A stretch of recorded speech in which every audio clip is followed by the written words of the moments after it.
All right, good morning, everybody. Happy Thursday. It is technically our Friday, and we have a progress check on AP Classroom. So I want to go over a couple of observations, but I want to make sure that you understand what you're supposed to be doing in regards to your research. So your two annotated articles were due this week. They were two separate grades. One was Tuesday, one was Wednesday. After this week, I cannot accept them for grades, but I would like to check them for your thesis statements, etc.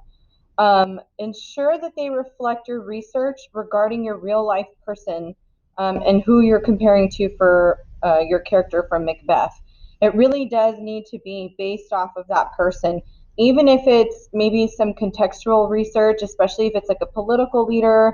Maybe one of your articles is about like the climate or the unrest of the time, and that's understandable because you're giving context. But it really should be based on whatever it is that you're discussing in your thesis and pertaining to that person. Remember, you have to have 3 sources minimum. Those are required for your real life person, which is why I'm checking each and every one of them prior to your works cited page that's coming up. So if you need help, remember those firm deadlines are this week. Starting Monday, I'm going to be looking at that third annotated article, and then we're going to get into your works cited pages. Okay? All right. So this week we're going to focus on the Unit 5 progress check, and I wanted to go over some observations that I found based off of what I've seen and what I've had conferences with you guys over the last week and a half or so.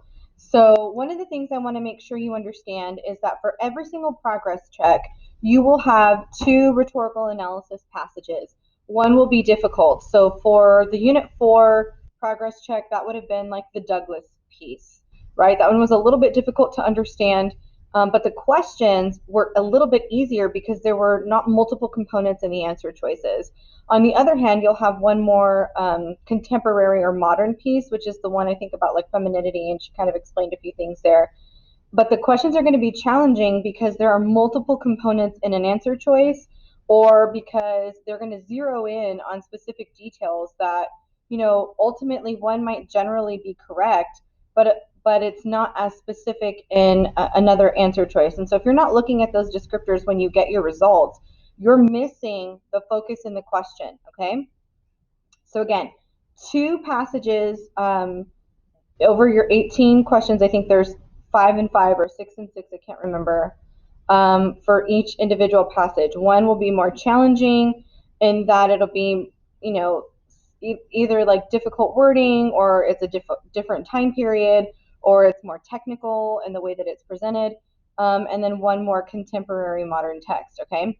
So if you struggle with time management, and this is the biggest thing I've seen, you need to read the questions first. It's going to help focus your reading so that way you're not spending so much time trying to figure out what you read. Read with a focus. You know what those 5 questions are going to ask. If it's about author's purpose, if it's about thesis, if it's about how they're proving their claims, then when you read, you're going to have to look for those claims, okay? So especially when you have like a 20 to 25 minute time limit, that can get the better of you if you're not zeroed in on exactly what it is that you're looking for when you read, okay? And this goes for the other types of passages as well. The multiple choice questions are chronologically designed to help you understand the reading. So at the Douglas piece, the first couple of questions were easier to help you kind of get acclimated with what the text was talking about. Even reading through the answer choices was something that subconsciously was supposed to help you kind of grapple with and understand the text better. When you get to the end of the questions in a certain passage, those are the ones that become more challenging.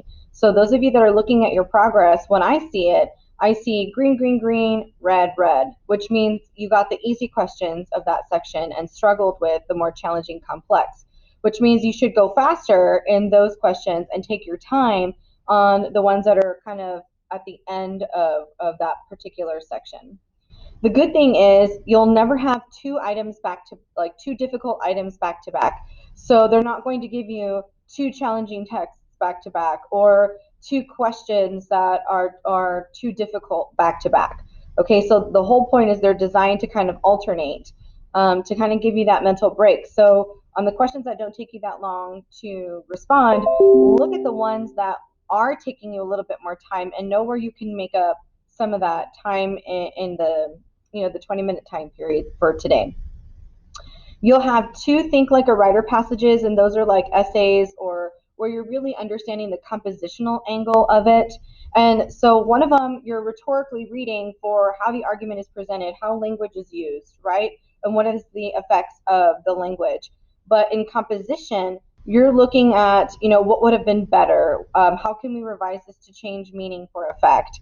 And depending upon our audience, how can we look at certain things? And so you're really looking at the construction and the composition piece versus rhetorical analysis is looking at the effects on the argument as a whole. Okay, so one is about the argument and the other one is about the writing, okay, and how to compose a solid argument.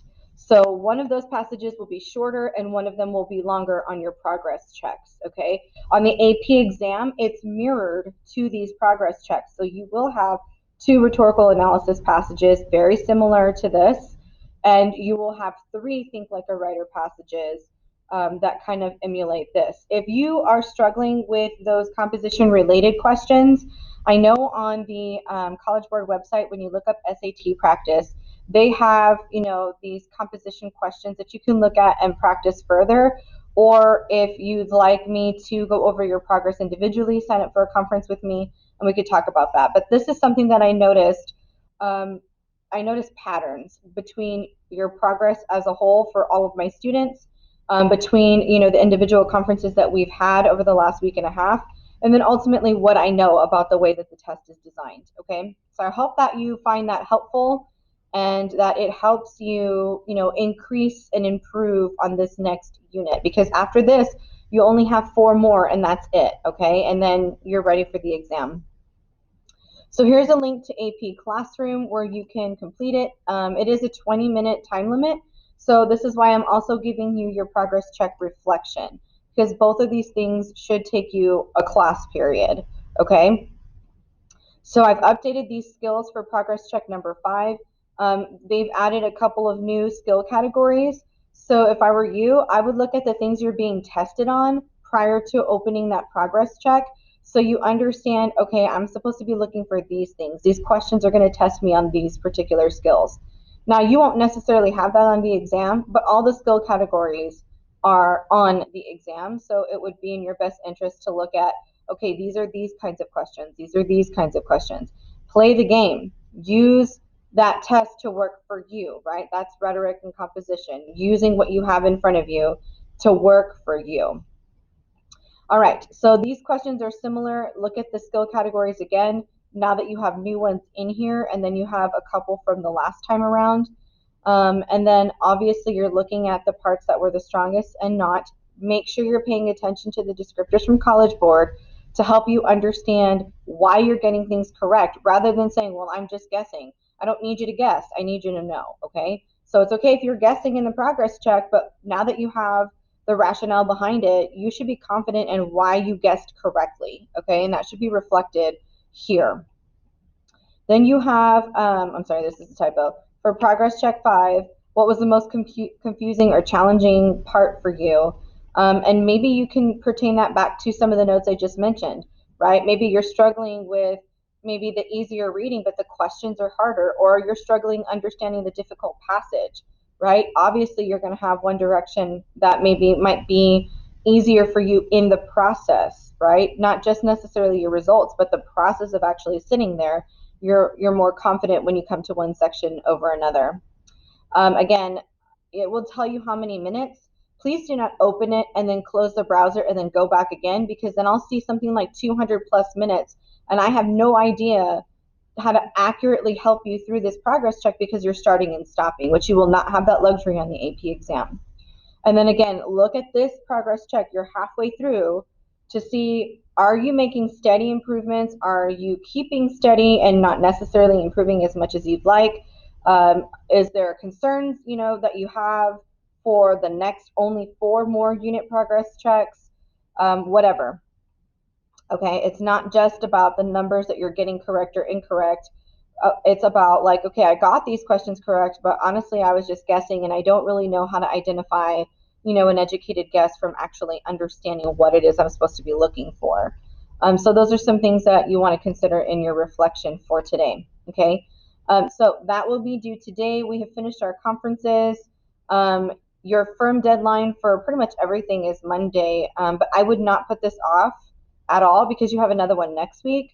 Next week is also STAR testing for freshmen and sophomores. And while you're not either a freshman nor a sophomore, I will be pulled 2 days for testing and will also be out Friday. So I don't have a lot of time next week to devote to helping you with catching up, okay? And nobody wants to sit during this 3 day weekend making up homework assignments. So push through, power through today, work on your endurance and your ability to stay focused for 50 minutes today. It's not much, especially since the exam is a 4-hour exam and it's coming up in about a month-ish. So, all right, if you have questions, reach out to me today. Make sure you join the Zoom if you can, especially now that we're getting into the last 5 weeks before exam time. Time is of the essence, and I need you guys on Zoom. All right? All right, guys, have a great Thursday. Have a great weekend. We'll see you guys next week. Take care.